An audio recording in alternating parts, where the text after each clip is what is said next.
Hello everyone and welcome back to another video. In today's video, we are going to be looking at the first ever ranking for Rivals of Aether 2. Now, this isn't official by any means. It was made by the Thief of Light on Twitter. Link will be down below if you want to check him out. I highly recommend that you do. He does a lot of good stuff for both Smash and now looking like Rivals 2. But in today's video, we're just going to be talking about the top 50 players in this game. We're not going to be going over every single one of them, but there are a handful of people that I want to highlight. And I also want to look at the early meta of Rivals 2, see which characters are succeeding. Make sure you use code ProofBlock in the shop, and let's get right into it.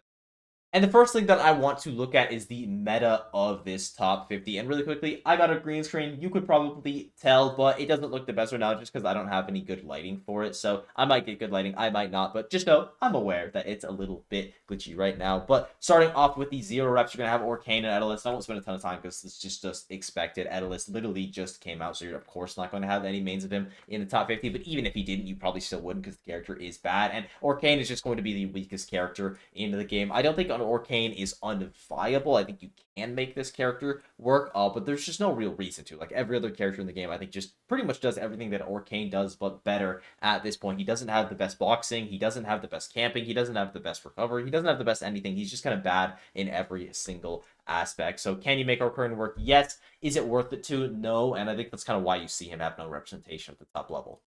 You're going to have 3 reps for Fleet, which is actually like exactly where I would expect this character to be. Just a couple people making her work, but she's not popular by any means. You're going to have Raster with 4 reps, and I think I would have expected Raster to have maybe a little bit more than 4 reps at this point. The game's been out for a while. He's clearly one of, if not the best character in the game, so I just would have expected more people to kind of be pushing the meta with him. But 4 isn't like low by any means. He's still represented in this top 50. But the next time you see a top 50 for this game, I would definitely expect there to be a couple more roster players. For 5, you're going to have Craig and Loxodont. And I actually think this is exactly around where I would expect Craig to be. Maybe 1 or 2 more reps, but 5 is generally the area we're going to see him. He's not the best character in the game, but I think he's probably the most accessible character in the game, which definitely matters less once you get to that top level, but for the early meta of the game, it's absolutely something that you have to consider. And Loxodon, I'm surprised to still see so many people finding success with Loxodon having 5 reps of him in the top 50. I do think that this will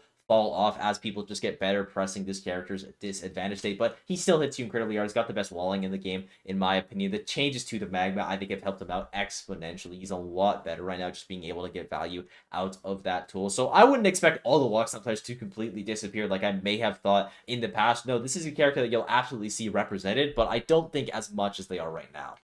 Next up is going to be 6 with Maple and Zedeburn, and this is like exactly what I would expect from these 2 reps. For Maple, like literally right on the money. I don't expect her to be the most popular character, but I definitely expect her to be a popular character. She is the strongest character in the game, in my opinion, and it's going to be at the top level where you see that the most, so it makes sense that she would be more so represented here than you would see on an average top like 32 for a tournament or something like that. And then Zedeburn as well, just one of the most popular characters in the game. I could honestly see him having even more reps, like even up to 10 Zedeburns would not surprise me at all, because he's that perfect combination of accessibility like Crag is, but he's also just obscenely strong, amazing advantage state, isn't as exploitable in the disadvantage state. So I'm not surprised that either of these characters have 6 reps, and I could even see Zedeburn having more than 6.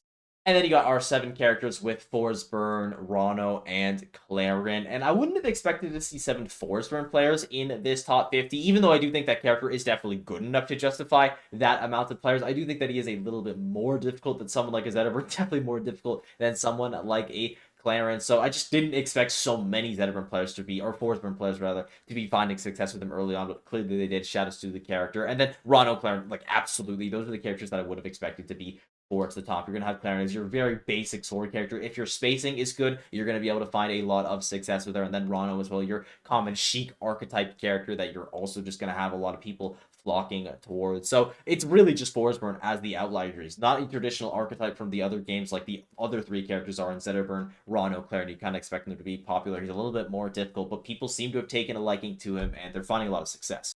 Also, really quickly, I wanted to show you what it looked like with secondaries, and you're just going to have a shift up in Arcane because of Marlon, a couple Fleet players as well, and then 1 person having a Crag secondary. So really no differences. And also, these character charts were made by solarbeam on Twitter. His link will be down below because he took the time to do it, so be sure to check him out. And yeah. Ending ProofBlock really quickly, I want to add that we also have the tiering for all of the big events that have happened for Rivals 2. Again, these were made by the Thief of Light. His link will be down below. Please be sure to check him out. But it's just really cool to see what stuff has been the biggest, what stuff has the most impact, and all that good stats.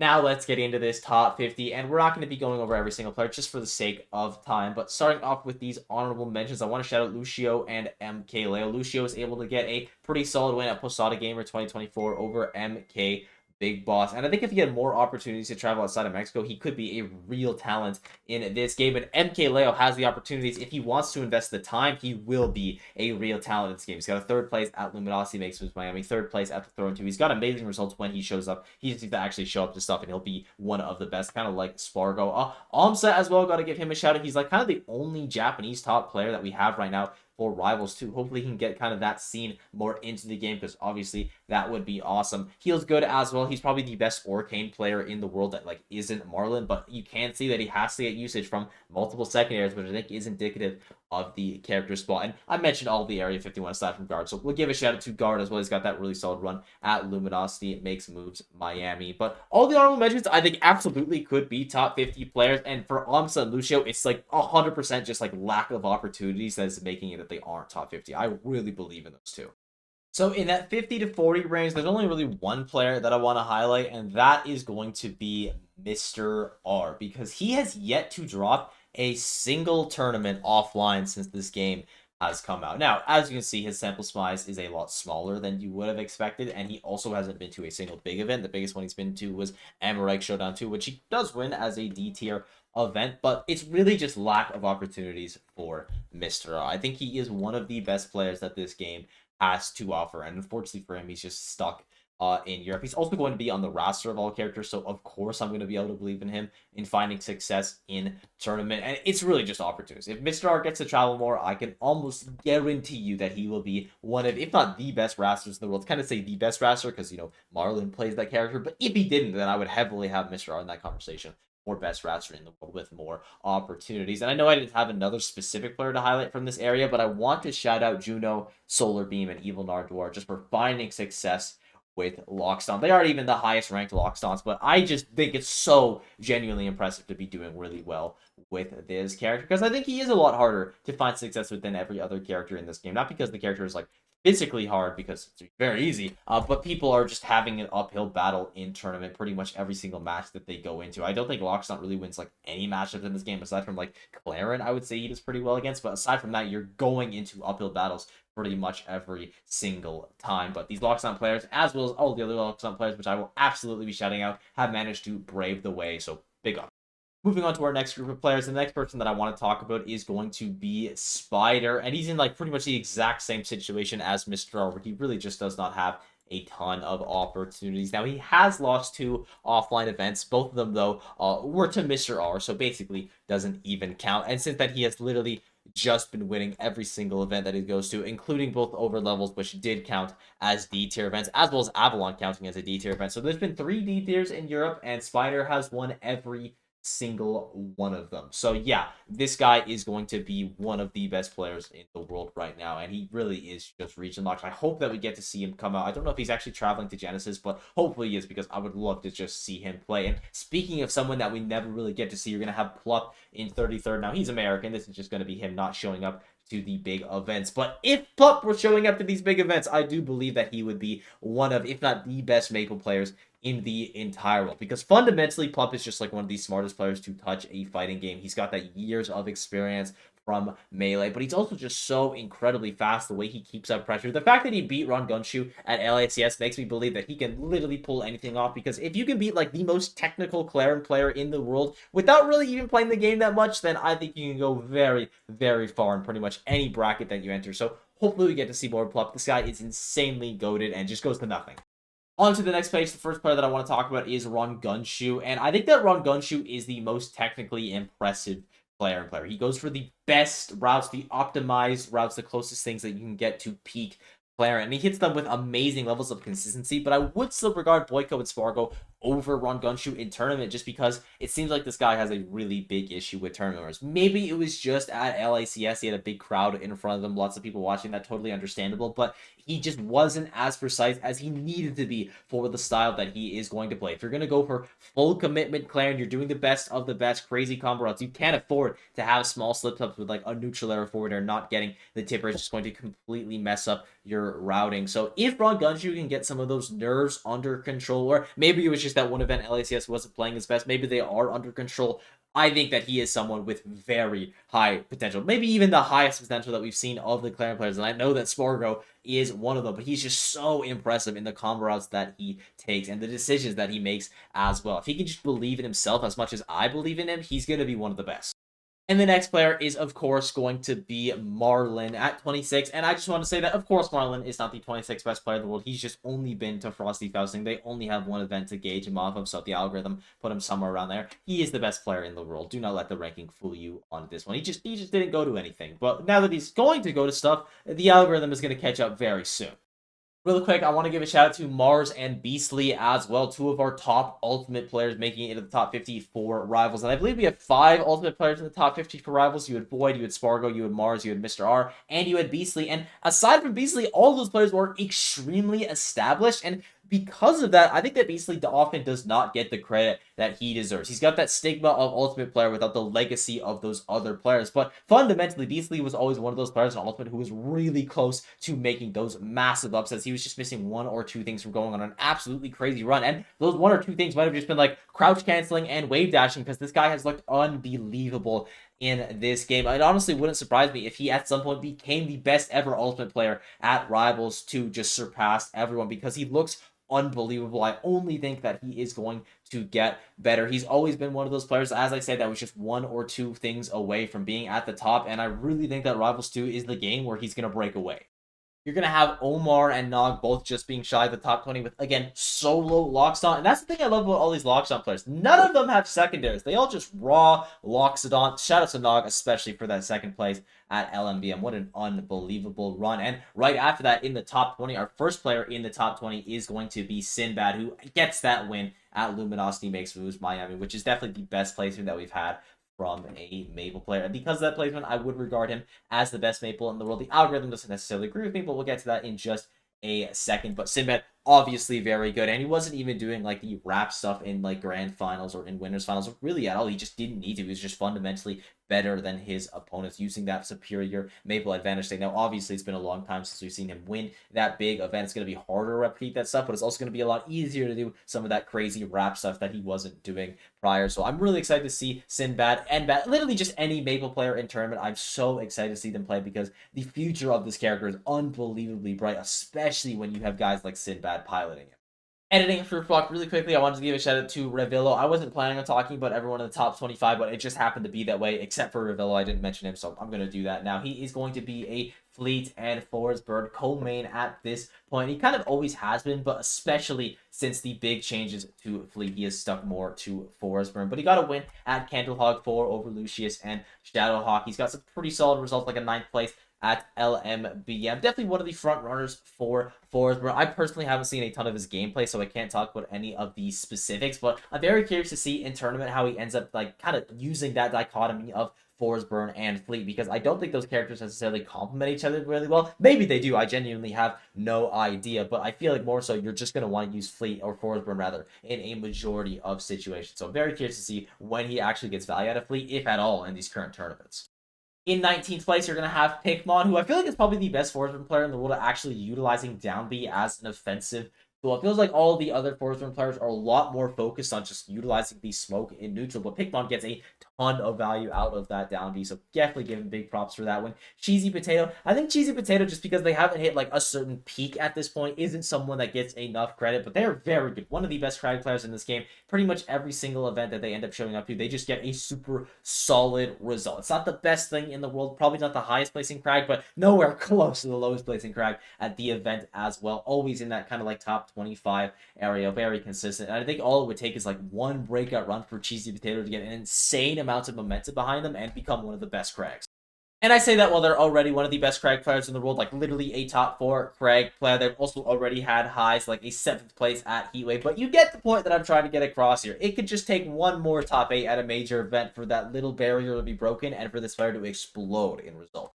In 17th place, you're going to have Ion, and Ion is the perfect embodiment of Krag. He is just so fast on this character, and he's so aggressive. Every single time he thinks you're going to swing, he just swings back like a counterattack. He is never on the defensive. He's always go, go, go, running at you, and he's normally winning those encounters. He's got some of the best advantage states in Rivals too. And I think even if Krag were to take another nerf, if only 2 Krag players were to find success, it would be Zeebee and it would be Ion. You're going to have to absolutely gut this character before these guys stop winning. They're just so fast and they are so aggressive. They're so tuned in to what their opponent is going to do. Just an absolute treat to watch. You're going to have Void in 16th place and Mr. FGC himself, or I should say platform fighter himself, but he's also Mr. FGC. He was good at Guilty Gear as well. He is just so quick to learn a new game, and it doesn't look like Void is going anywhere. Like, normally at the start you expect him to be good, but maybe there's a little bit of a dwindle period where he kind of gets beat out. That is not the case with Rivals 2. He is absolutely here to stay for the top level. He's got that 9th place at LMBM most recently. He's got a 1st place at Watch the Throne too. Got a really nice win there. He did decent at LACS Rivals. I think Void just needs to fully invest his time into this game in order to become like a top 10 player. I don't think that he is going to be a top 10 player if he doesn't do that though. This is a game that you need to put a lot of work into, but if Void wants to put in the work, kind of the same thing that I've been saying about all of these top Smash players, these top legacy Smash players, he can absolutely do it. And it looks like he has been putting in the work, which is really, really exciting.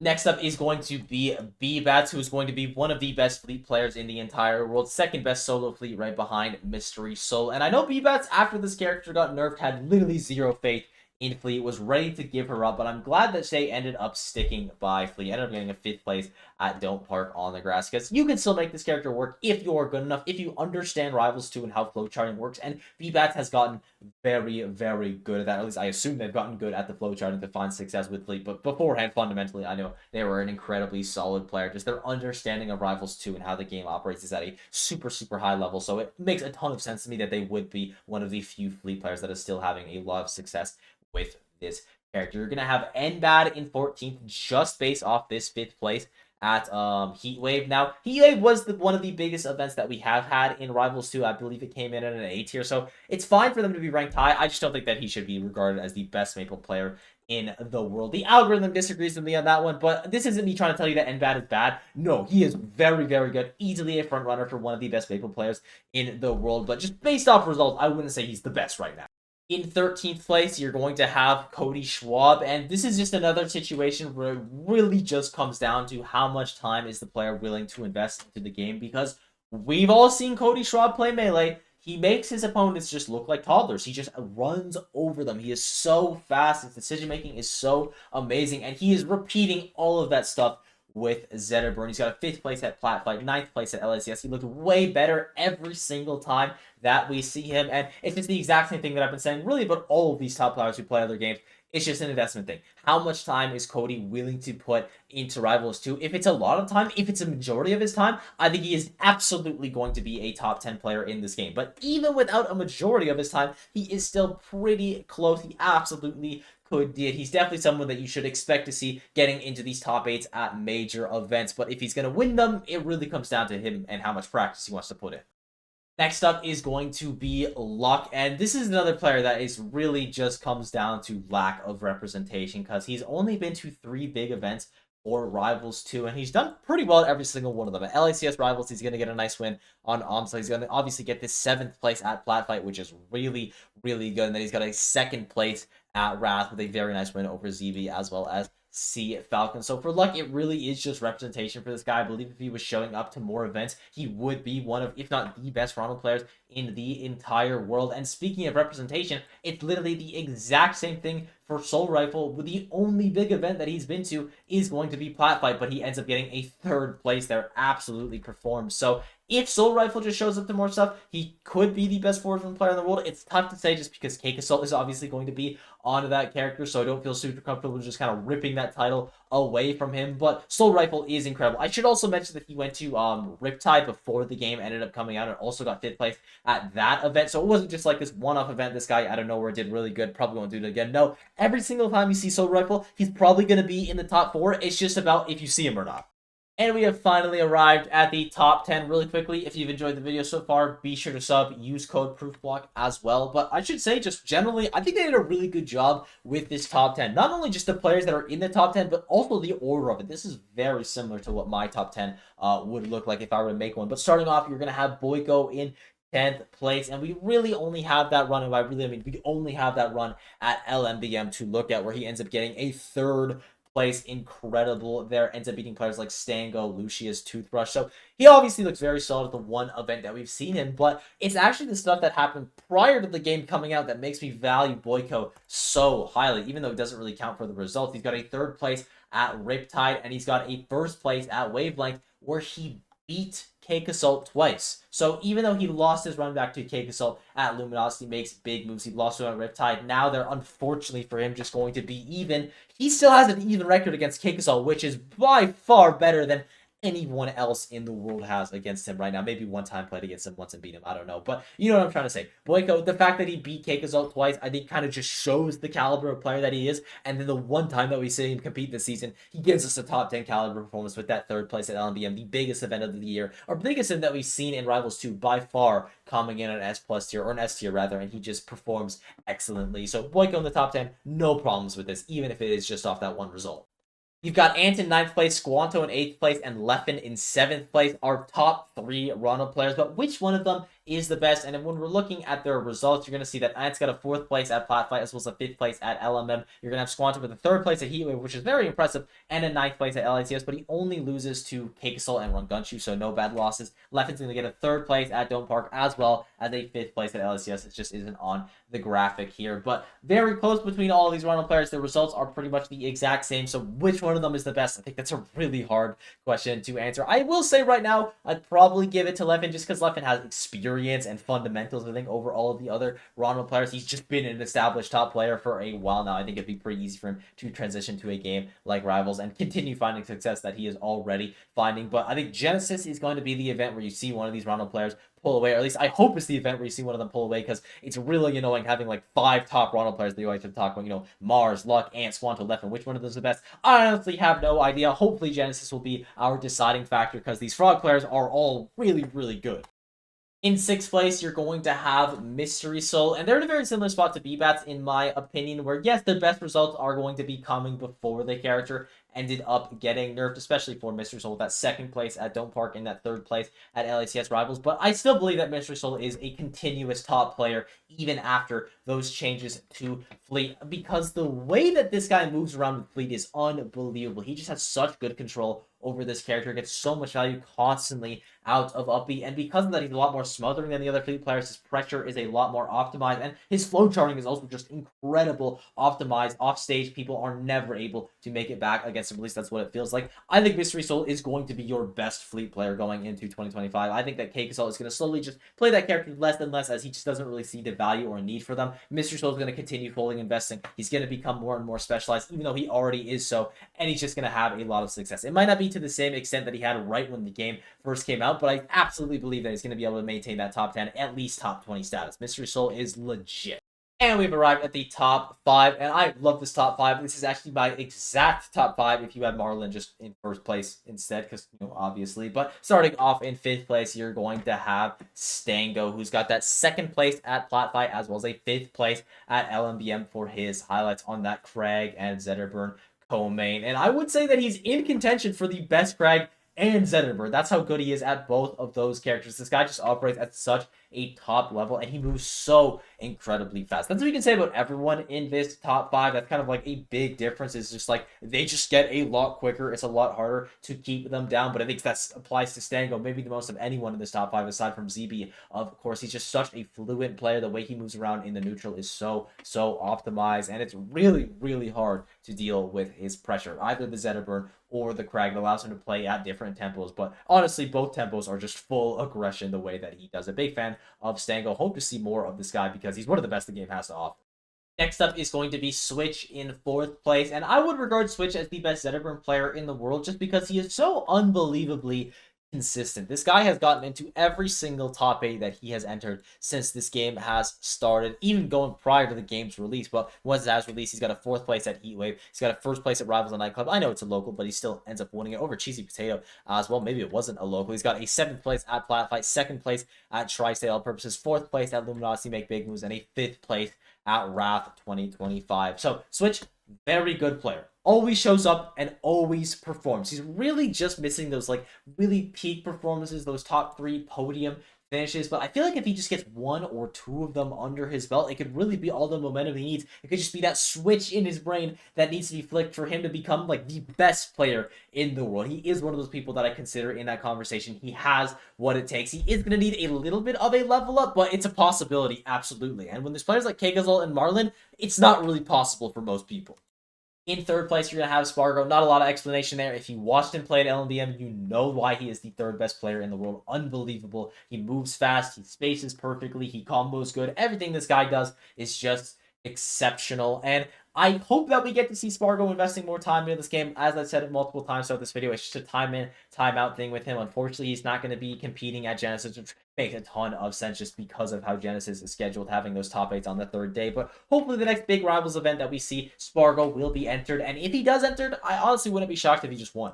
In 2nd place, you're going to have Zeebee. And I said once you get into that top 5, there's a bit of a speed difference. Well, there's a big speed difference once you get to that top 2 because of specifically Zeebee. He is like the fastest player that I've ever seen, excluding Marlon. He just moves around so incredibly quick on Crag of all characters. Like, the reason that people think Crag is fast is because the most Crag that they've seen is from Zeebee at the top level, and he looks like a nightmare. And he is a nightmare for anyone playing against him. He's got a 2nd place at Heatwave, 2nd place at LSCS Rivals, 9th place at Plat 5 being his only real bad placement, 7th place at Tri-State All Purposes. He's got a 5th place at Luminosity Makes Big Move, and a 3rd place at Wrath 2025. As I said earlier, if Crag was to get nerfed to the ground, Zeebee would not care. He would continue finding success with this character, him and Ion. Zeus as well. I'll throw Zeus in that conversation too. But honestly, I think Zeebee can make Edelus work. That's how good this guy is. He also played Edelus, I'm pretty sure, in Rivals 1, but just the way he moves around in combination with the ice, like, really anything could be possible.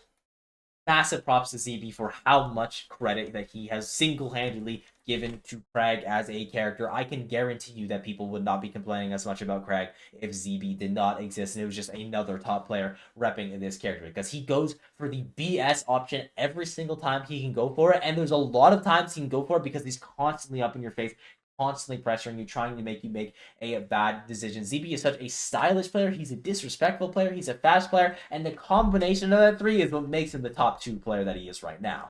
And of course, your best player in the world is Cakeassault. It's not even close. This guy has yet to drop a set since Rivals 2 has officially released. So, of course, he's going to be ranked your best player in the world. Look at the gap as well. 100 score and then an 85.67 score. Almost 15 whole points between the next players. And everyone else has, like, super, super small margins besides them. So, it really just shows you how much better Cakeassault is than everyone else in the world right now. With that in mind, I still think that Marlon is probably going to win Genesis. I think he is going to usurp that throne, but based off the results, you absolutely got to give it to Cakeassault as your #1 player for Rivals of Aether 2. And with that, I thank you all for watching. I hope you enjoyed this. Sport has been absolutely unreal. As if I something I left out, got wrong, or if you want to say hi, leave a comment down below. Be sure to sub while you're down there, and I'll see you all in the next one.